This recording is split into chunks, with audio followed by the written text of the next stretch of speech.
Praise the lord. ఈ రోజు దేవుని వాక్యం సామెతల గ్రంథము 18వ అధ్యాయం 12వ వచనం. ఆపత్తు రాకమునుపు నరుని హృదయము అతిశయపడును, ఘనతకు ముందు వినయముండును. మనం చాలా మందిని చూస్తూ ఉంటాం కదా. చాలా ఇప్పుడు డబ్బు ఏదైనా సంపాదించారంటే, మంచి గవర్నమెంట్ జాబ్ వచ్చినా, లేకపోతే ఎక్కడ స్థలాలు కానీ పొలాలు కానీ కొనుక్కున్నా, లేదా కాస్త సెటిల్ అయ్యారు అంటే ఖచ్చితంగా ఎక్కువ శాతం ఒకలాంటి గర్వం, ఒకలాంటి అహంకారం అనేది మనం చూస్తూ ఉంటాం కదా. అంటే అది ప్రత్యేకంగా చూపించక్కర్లా, వాళ్ళు మాట్లాడేటప్పుడే అర్థమైద్ది.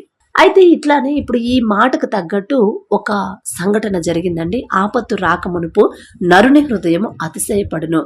మాకు తెలిసిన ఒక అంకుల్ ఉన్నాడు. ఆయన గవర్నమెంట్ జాబ్ చేస్తున్నాడు. అయితే గవర్నమెంట్ జాబ్ అంటే కాస్త హై లెవెల్లోనే ఉన్నట్టు కదా. మంచి ఇల్లు కట్టించుకున్నారు, మంచిగా కూతురు పెళ్లి చేశారు, బాగానే ఉంది. అందరిలో ఇప్పుడు అక్కడ ఉన్న వాళ్ళందరిలో వాళ్ళు కాస్త బెటర్, ఎందుకంటే గవర్నమెంట్ జాబ్ కాదు కాబట్టి. అయితే ఇప్పుడు ఆ జాబ్ ఇచ్చింది ఎవరు? తండ్రి కదా.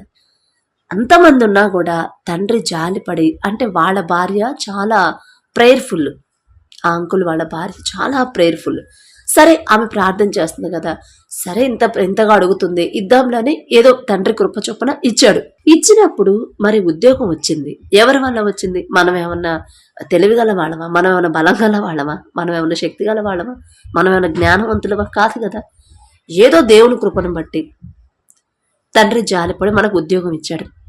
అనుకోకుండా అతిశయపడతాం మొదలుపెట్టాడు. అతిశయపడతాడు, ప్రతి మాటలో అతిశయం. అయితే ఒకరోజు ఏమైందంటే, ఎవరికో ఏదో అవసరం అయ్యి వాళ్ళు వెళ్ళలేని స్థితి అయితే, అక్కడ ఆ ఏరియాలో ఉండే పాస్టర్ గారు వాళ్ళ దగ్గరకు వచ్చి, ఇంటికి వచ్చి వాళ్ళని తీసుకెళ్ళి వాళ్ళకి ఏదో అవసరం అయితే ఇప్పించాడు దగ్గరుండి. ఎందుకంటే వాళ్ళకి బండి లేదు, అవసరం, సరే పోనీలే అని వచ్చి ఇప్పించాడు. మరి ఈయనకు బండి ఉంది, పోనీ బండి లేకపోయినా తెలిసిన వాళ్ళు ఉన్నారు, వాళ్ళు తెస్తారు, వస్తారు పిలిస్తే. అలా చెప్పకుండా ఇప్పుడు ఒకళ్ళు ఏదైనా అవసరమైనప్పుడు పాస్టర్ గారితో మనం ఎలా మాట్లాడతాం? అయ్యా మరి ఇట్లా కొనాలనుకుంటున్నాము, కొంచెం ఏమనుకోకుండా వీలు చూసుకొని వచ్చి మీరు ఒక్క 5 నిమిషాలు, ఒక అరగంట, మీకు ఒక అరగంట మాతో వచ్చి కొంచెం మీరు మాట్లాడితే కొంచెం తక్కువకి ఇస్తారను అలా బ్రతిమలాడుకుంటాం కదా. అలా కాదు, అతిశయపడిపోయాడు. ఫోన్ చేయడం కూడా, పాస్టర్ గారు ఎక్కడున్నారు మీరు అక్కడున్నారా? సరే, ఇప్పుడు మాకు పలానాది అవసరం, మొన్న వాళ్ళకి ఇప్పించారంట కదా, అట్లానే ఇప్పుడు మాకు కూడా కావాలి, నువ్వు కొంచెం బండి మీద వచ్చి నన్ను ఎక్కించుకొని తీసుకెళ్ళి అది ఇప్పి అని మాట్లాడుతున్నాడు. ఎంత తప్పు! దేవుని పని చేసే దైవజనులు, దేవుడు తండ్రి కృపను బట్టి వాళ్ళకు జాలిగల హృదయం కాబట్టి, పాపం లేనోళ్ళు కాబట్టి వేరే వాళ్ళకు సహాయం చేశారనుకోండి. మరి ఈయనకు ఆ స్థితి దేవుడి దయ వల్ల గవర్నమెంట్ జాబ్. మరి ఎంత తగ్గించుకొని ఉండాలి. అతిశయపడిపోయి పాస్టర్ గారిని ఇంటికి వచ్చి బండి ఎక్కించుకొని తీసుకెళ్ళి ఇప్పియాలని, అది కూడా రిక్వెస్ట్గా కూడా కాదు. అయ్యా మరి నాకు ఇట్లా కాళ్ళు నొప్పి, నేను నడవలేనను, లేదా నేను బండి నడపడం నాకు రాదను రిక్వెస్ట్గా అడిగితే అదొక ఇదిగా ఉండేది. అలా కాకుండా మీరు వచ్చి రేపు మరి పలానా మీరు ఎప్పుడు ఖాళీ ఉంటారు అప్పుడు వచ్చి ఇంటికి నాకు ఫోన్ చేసి చెప్తే నేను రెడీగా ఉంటాను, ఇంటికి వచ్చి కొంచెం నన్ను ఎక్కించుకొని షాప్ దగ్గర తీసుకెళ్ళి అది ఇప్పి నాకు అని మాట్లాడాడంట. ఇక అప్పుడు ఏమైందంటే, కొన్ని రోజుల తర్వాత, అంటే ఆపత్తు రాకమునుపు నరుని హృదయం అతిశయపడితే కదా. ఎలాగైతే అతిశయపడ్డాడో ఆ ప్రకారంగా దాని తర్వాత కొన్ని రోజుల తర్వాత ఆయనకు ఆరోగ్యం బాగాలేదు. 1-2 నెలలు ఇంట్లోనే ఉన్నాడు. హాస్పిటల్లో చూపించుకోవడం, ఇంట్లో ఉండడం, హాస్పిటల్లో చూపించుకోవడం, ఇంట్లో ఉండడం. ఇక డ్యూటీ లేకపోతే డబ్బులు ఎక్కడి నుంచి వస్తాయి? డబ్బులు రావు కదా. మరి పని చేస్తేనే కదా డబ్బులు వచ్చేది, ఎంత గవర్నమెంట్ జాబ్ అయినా. ఎంత ఇబ్బంది పడ్డాడంటే అనారోగ్యంతో చాలా నడవలేని పరిస్థితి వచ్చింది. మరి ఎందువల్ల వచ్చిందో తెలియదు. మళ్ళీ ఆంటీ ఎప్పుడు ప్రార్థన చేస్తూనే ఉండేది, ఉపవాసం ఉండిద్ది, ఎంత భారంగా ప్రార్థన చేసిద్దో. మనం ఎంత ప్రార్థన చేసినా మనలో ఉన్న ఆ ప్రవర్తన, మన వాళ్ళు తప్పుదారిలో అట్లా మాట్లాడుతున్నా కూడా మనం గద్దించాలి వాళ్ళని. భర్తకు పెద్దగా చెప్పకూడదు, లోబడి ఉండాలి కదా అనే వాక్యం ఉంది కదా అంటారేమో. ఒక మాట చెప్పొచ్చు, అయ్యా అట్లా మాట్లాడితే అట్లా తప్పు కదా, పాస్టర్ గారు దేవుని పనిచేసే దైవజనులు, అలాంటి వాళ్ళతో మనం ఇలా మాట్లాడొచ్చా? అలా మాట్లాడితే దేవునికి ఎంత కోపం వచ్చింది అని సర్ది చెప్పుకోవచ్చు. ఒకవేళ అలా చెప్పిన ఆయన వినలేదేమో, ఆత్మకేం బాధలేదు, ఆమెకేం బాధలేదు, ఆయన ఇబ్బంది పడ్డాడు. అసలు నడవడానికి చేతగాక రాక, ఉద్యోగం డ్యూటీ లేదు, డబ్బులు లేవు, ఆరోగ్యం లేదు, ఎంత ఇబ్బంది పడ్డాడంటే నిజంగా అండి. మనం ఎప్పుడో చేసిన తప్పులకి ఇప్పుడు మనకు శిక్ష అనుకుంటాం. ఇప్పుడు చేసిన తప్పులకి ఇప్పుడే మనకి శిక్ష వెంటనే శిక్ష పొందుతున్నాము. అది మీరు గమనించారో లేదు. ఎప్పుడు కూడా అతిశయం అనేది అస్సలు పనికిరాదు. ఇంకొక ఆమె ఉండిద్ది, పాటలు బాగా పాడిద్ది. దేవుని పాటలైనా సినిమా పాటలు కూడా పాడిద్ది. తండ్రి ఎంత మంచి గొంతు ఇచ్చాడంటే, ఎంత మంచి తలాంతి ఇచ్చాడంటే, అసలు పాట పాడిందంటే కాల్ని మొత్తం సైలెంట్గా ఉండి వింటాము జాగ్రత్తగా, అంత చక్కగా ఉండిద్ది. కానీ దానివల్ల అతిశయం వచ్చేసింది. వినయం విధేయత రాకుండా అతిశయం వచ్చింది. ఎవరు పాట పాడినా కూడా వాళ్ళని విక్రించడం, ఎవరు పాట పాడినా కూడా వాళ్ళని తక్కువ చేసి మాట్లాడతాం. అబ్బో భలే వాడేళ్ళు, అబ్బో అదేంది శృతి, అసలు అంతేనా ఇంతేనా అని వాళ్ళని అట్లా చులకనగా మాట్లాడు అలా చేసింది. చివరికి ఏమైందంటే ఆ గొంతు కూడా సరిగా రాలా పోయింది. ఇక ఆ స్వరం అనేది తండ్రి తలాంతి ఇచ్చాడు కదా, తీసేసాడు తండ్రి. ఎప్పుడైతే మనకు అతిశయం అనేది వచ్చిందో ఖచ్చితంగా మనకున్నది మనం ఏదైతే చూసుకొని మనం అతిశయిస్తామో దాన్ని తీసేస్తాడు తండ్రి. ఖచ్చితంగా తీసేశాడు. నా కళ్ళతో నేను చూశాను. చాలా మందిని చూశాను. ఏదైతే చూసుకునే వాళ్ళు, అది ఆస్తి అయినా, అది వ్యాపారమైనా, ఆరోగ్యమైనా, లేదా ఉద్యోగమైనా, ఇంకేదైనా సరే, గొప్ప పేరైనా సరే, అది చూసుకొని ఎవరైతే అతిశయపడ్డారో అదే లేకుండా చేశాడు తండ్రి. అసలు ఎంత నిజంగా అండి, మీరు గమనించుకోండి. మీ జీవితాల్లో మీరెలా ఉంటున్నారు? మీ కళ్ళ ముందే చాలా మందిని మీరు చూస్తుంటారు. ఒకప్పుడు ఒకానొక సమయంలో చాలా రిచ్గా, చాలా డంబంగా కనిపించుండొచ్చు. సంపాదనలో కానీ, లేకపోతే ఆస్తుల్లో కానీ, మంచి ఇల్లు కట్టుకొని మంచి పేరు, అబ్బో పలానా వాళ్ళు భలే బ్రతికారా అని మీకు తెలిసి ఉండొచ్చు. దానివల్ల వాళ్ళు మాట్లాడిన మాటలు కూడా, అతిశయపడ్డ విషయాలు కూడా మీకు తెలిసి ఉండొచ్చు. ఆ తర్వాత వాళ్ళ పరిస్థితి ఎలా ఉందో మీరు గమనించండి. బైబిల్లో ఒక మాట తండ్రి రాపించాడు అంటే ఖచ్చితంగా అది మన జీవితాలకు సంబంధించిందే అని గుర్తుంచుకోండి. ప్రతి ఒక్కరూ గుర్తుంచుకోవాలి. ఆపత్తు రాక మునుపు నరుని హృదయం అతిశయపడిద్ది. ఆపద పొంచి ఉంది, ఆపత్తు రాబోతుంది అని మనకు తెలియదుగా. అతిశయపడతా ఉంటావా, నాకేంటి అది ఇది అని చెప్పి నేను గర్విస్తూ ఉంటాం. కానీ దానివల్ల ముందు ఆపద వస్తుందని మనకు తెలియదు. అదే తండ్రి చెప్పాడు. ఒకవేళ ఈ మాటలు మనకెందుకు చెప్తున్నాడు ఇప్పుడు, మీలో ఎవరైనా ఇలాంటి స్థితిలో ఉంటే దేవుని కృపను బట్టి తండ్రి జాలిపడి మీకు ఒక మంచి పేరు, మంచి తలాంతో, మంచి ఇల్లు, మంచి జాబు, మంచి పేరు ఇచ్చాడు అనుకోండి. అది చూసి మీరు ఒకవేళ అతిశయపడుతున్నారేమో ఒక్కసారి పరిశీలన చేసుకోండి. దానివల్ల మీరు అతిశయపడుతున్నారు అంటే ఖచ్చితంగా ముందుగతి రానే వచ్చును, ఆపత్తు వస్తుంది అని అర్థం. ఇంత గర్విస్తున్నాడు, అబ్బాయి వీళ్ళకి మాత్రం ఏం కావట్లేదమ్మా అనుకుంటాం. ఖచ్చితంగా జరిగిద్ది. అది నేను చెప్పింది కాదు, తండ్రి బైబిల్లో రాపించి పెట్టాడు. ఎంత గర్విస్తామో అంత తగ్గిస్తాడు. నెబుకద్నెజర్ రాజు దేవుడు అంత హెచ్చించి అన్ని రాజ్యాల్ని చేతికి అప్పగిస్తే మనసులోనే గర్వించాడని బయటకు కూడా అనలేదు ఒక మాట కూడా. మనసులోనే గర్వించాడు. ఆహా ఇదంతా నా బలమే కదా, ఇదంతా నా సొంతమే కదా, నేనే కదా జయించింది అనే ఒక్క మాట గర్వం అనేది మనసులోకి వచ్చింది, బయటకు అనలేదు. మరి హృదయాలోచనలు కూడా తండ్రికి తెలుసు కదా. వెంటనే ఏమైందో మనందరికీ తెలుసు. 7 సంవత్సరాలు ఒక జంతువులాగా అడవిలో గడ్డి మేపించాడు, గడ్డి తినిపించాడు. అతిశయం అనేది చాలా చాలా డేంజర్ అండి.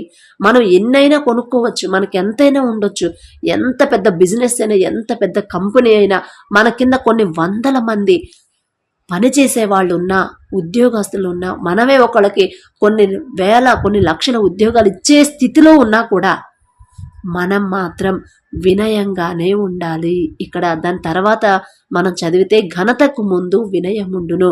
అలా వినయంగా ఉంటేనే ఘనత అనేది వచ్చింది మనకి. ఘనత రావాలి, మనకి మంచి పేరు రావాలి, మనల్ని అందరూ మెచ్చుకోవాలి అంటే ఖచ్చితంగా మనం వినయంగా ఉండాలి. మొదట ఘనతకు తర్వాత కాదు, ఘనతకు ముందే వినయం ఉండాలంట. మనం ఎంత వినయంగా, ఎంత తగ్గించుకొని, ఎంత తగ్గింపుతో ఉంటే అంత ఘనత ఇస్తాడు తండ్రి మనకి.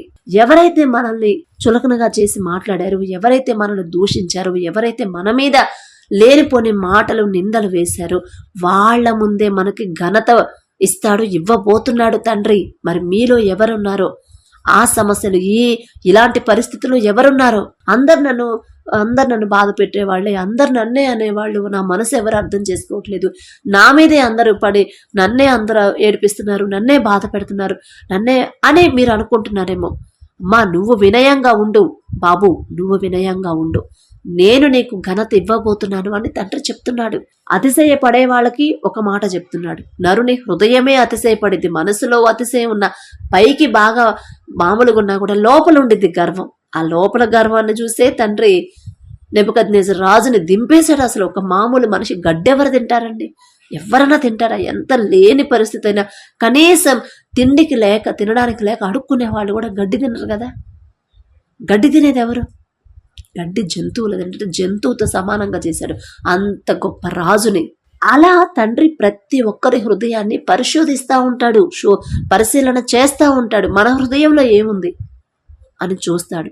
మనం ఒకవేళ అతిశయించామనుకోండి, మనకున్న అబ్బా ఏం పాడేవరా పాట, అసలు ఎంత చక్కగా పాడేవి, అందరు మెచ్చుకుంటుంటే ఒకలాంటి ఫీలింగ్ వచ్చింది మనకి. లేదా ఒక స్పీచ్ ఇచ్చినా కూడా అబ్బాయి ఎంత బాగా చెప్పారంటే ఒకలాంటి ఫీలింగ్. పాట పాడినా, ఒక స్పీచ్ ఇచ్చినా, ఒక మంచి ఉద్యోగం వచ్చినా, పేరు ప్రతిష్ట వచ్చినా, ఒక పెద్ద కంపెనీలో జాబ్ సంపాదించినా, పెద్ద కంపెనీని రన్ చేస్తున్నా కూడా ఇదంతా నాది కాదు, నాది కానే కాదు, నా తండ్రి నాకు ఇచ్చింది, నా తండ్రి నాకు ఇచ్చాడు కాబట్టే, నా తండ్రి నా మీద జాలిపడి నాకు ఇచ్చాడు కాబట్టే నేను ఈ స్థితిలో ఉన్నా. అందువల్లే నా తండ్రి నాకు ఇచ్చాడు కాబట్టి నేనేదో గొప్పవాడు, నేనేదో భక్తి గలవాడు, నీతి గలవాడు అని కాదు. అయినా నా తండ్రి జాలిగల తండ్రి, నా మీద జాలిపడి ఎటువంటి అర్హత లేకపోయినా నా మీద కనికరపడి నాకు ఈ పరిస్థితి ఇచ్చాడు, నాకు ఈ ఉద్యోగం ఇచ్చాడు, నన్ను సెలెక్ట్ చేశారు అంతమందిలో అని ప్రతి విషయంలో కూడా మీరు ఎప్పుడైతే వినయంగా ఉండడం మీరు నేర్చుకుంటారో ఖచ్చితంగా మనకి ఒక గొప్ప ఘనత అనేది తండ్రి ఇవ్వబోతున్నాడు, ఇచ్చాడు. చాలా మందికి మా కుటుంబంలోనే మేము చాలాసార్లు చెప్పాను, నేను చాలా వీడియోల్లో, మేము పూరింట్లో ఉండి పూరిళ్ళు, మట్టి గోడలు, కనీసం ఇటుకలు లేవు, ఏం లేవు, మట్టి గోడలు, పైన తాటాకులు, అది కూడా కారిద్ది, అది కూడా వర్షాలకి ఒక పక్క గోడ పడిపోయి చీర అడ్డం కట్టుకున్నాం. ఎందుకంటే గోడ కట్టుకునే స్థితి కూడా లేదు, మట్టి కొనాలంటే డబ్బులు కావాలి, మట్టి తెచ్చే స్తోమత లేక చీర కట్టుకొని ఉన్నాం. చీర కట్టుకొని ఉంటే మా తెలిసిన వాళ్ళు, మా చుట్టాల్లోనే బాబాయికి హెల్త్ బాగపోతే ఆ ఊళ్ళో మా దగ్గర చూపిస్తున్నారంటే వచ్చాడు ఇంటికి. ఒక 2-3 రోజులు హాస్పిటల్ అంటే ఈ రోజు కాదు రేపు రమ్మంటారు కదా, అట్లా 2 రోజులు ఉండి చూపించుకుందామని వస్తే మా పరిస్థితి చూసి ఆయనకి తట్టుకోలేకపోయాడు. అసలు అన్నా అందరిని దరిద్రతలో ఉన్న వాళ్ళని చూసాను, మరి ఇంత దరిద్రతలో ఉన్న వాళ్ళని మిమ్మల్ని చూశానన్నా. అసలు గోడ పడిపోతే గోడ కూడా కట్టుకోలేని స్థితిలో ఉన్నారు. అబ్బా, నేను ఇక్కడ ఉంటే ఇంక నాకేదో ఆరోగ్యం బాగా చూపించుకుందామని వచ్చాను, ఇక మీరే ఎట్టుంటే ఇక్కడ ఉంటే ఇక నాకు కూడా ఇంకా రోగాలు ఎక్కువ అవుతాయి అని వెళ్ళిపోయాడు. ఆయన లేడు, ఇంకా వెళ్ళిపోయి వేరే వాళ్ళ ఇంట్లో ఉన్నాడు. అలాంటి మనిషికి మరలా అదే మనిషి మళ్ళీ వచ్చాడు ఇంటికి. అప్పటికి మేము ఇల్లు కట్టేసాము. అంటే ఆ టైంలో మేము చిన్నపిల్లలం, కానీ అమ్మోళ్ళు అయితే బాధపడి ఉంటారు. ఎంత బాధపడి ఉంటారో పాపం, చాలా బాధపడి ఉంటారు. ఉదయం నొచ్చుకొని ఉండిద్ది కదా, అయినా సరే సైలెంట్గానే ఉంటుంది. మేము ఎవరి జోలికి వెళ్ళాం కదా, ఎవరితో గొడవ పెట్టుకోము. మమ్మల్ని అంటున్నా కూడా సరే పోనీలే, మా పరిస్థితి అట్టుంది కదా, సరే పోనీ అని క్షమించే మనసు తండ్రి ఇచ్చాడు. మళ్ళీ మన గొప్పతనం కాదండి, దేవుని కృపను బట్టి ఆ మనసు ఇచ్చాడు. సరే పోనీలే, దేవుడే చూసుకుంటాడు, ఇక మాకిట్లా ఈ పరిస్థితి ఇప్పుడు ఉంది, తర్వాత తండ్రి తీసేస్తాడులే అనుకున్నాం, సైలెంట్గా ఉన్నాం. కానీ ఎవరైతే ఇంత దరిద్రతలో ఉన్న వాళ్ళని ఎప్పుడు చూడలేదు, ఇక నేను ఉండలేను అని వెళ్ళిపోయాడు, మళ్ళీ వాళ్ళని వచ్చేలా చేశాడు తండ్రి. ఆయనకు ఆరోగ్యం బాగుండదు, ఎప్పుడు పోతాడో తెలియదు, అంటే ఎప్పుడు చనిపోతాడో తెలియదు, అలాంటి పరిస్థితిలో కూడా ఉంచాడు తండ్రి. ఎందుకంటే కేవలం మమ్మల్ని ఏ పరిస్థితి అయితే చూసి ఆయన అంత అవమానకరంగా మాట్లాడాడో, మళ్ళీ వాళ్ళ కంటితో వాళ్లే తండ్రి ఇచ్చిన ఆశీర్వాదాన్ని చూడాలని ఆయనకు ఆరోగ్యం ఇచ్చి ఉంచాడు. మళ్ళీ ఇంటికి తీసుకొచ్చాడు. మళ్ళీ ఇల్లు కట్టిన తర్వాత వచ్చి అబ్బా అన్న, అసలు ఎంత బాగుందా అన్న ఇల్లు, ఇంత చక్కగా చిన్నెళ్ళే కానీ అసలు భలే కరెక్ట్గా సరిపోయేటట్టు భలే కట్టుకున్నావు, నాకు భలే నచ్చిందన్న అని ఆశ్చర్యపోయాడు ఆయన. అసలు అంత పూరింట్లో, ఆ చీర కట్టుకున్న ఇంట్లో ఉండాల్సిన మీరు ఇంత ఇల్లు ఎలా కట్టగలిగారు అంటే, ఇల్లు అంటే పెద్ద ప్యాలెస్ ఏం కాదండి, 2 గదులే వేసాము, అది కూడా చక్కగా వచ్చింది దేవుని కృపను బట్టి. అసలు అందరు ఆశ్చర్యపోయారు, అరే ఎన్ని ఇల్లు కట్టుకున్నా కూడా మాకు ఇంత కంఫర్ట్ లేదు, ఏదో తెలియని వెళితే చిన్న ఇల్లు కట్టినా కూడా ఇంత కంఫర్ట్గా ఎలా అని మమ్మల్ని చూసి మళ్ళీ మిగతా వాళ్ళు కూడా అలానే కట్టుకున్నారు చాలా మంది. అది దేవుని కృప. వినయం గల వాళ్ళకి ఘనత ఇవ్వడం అంటే అదే.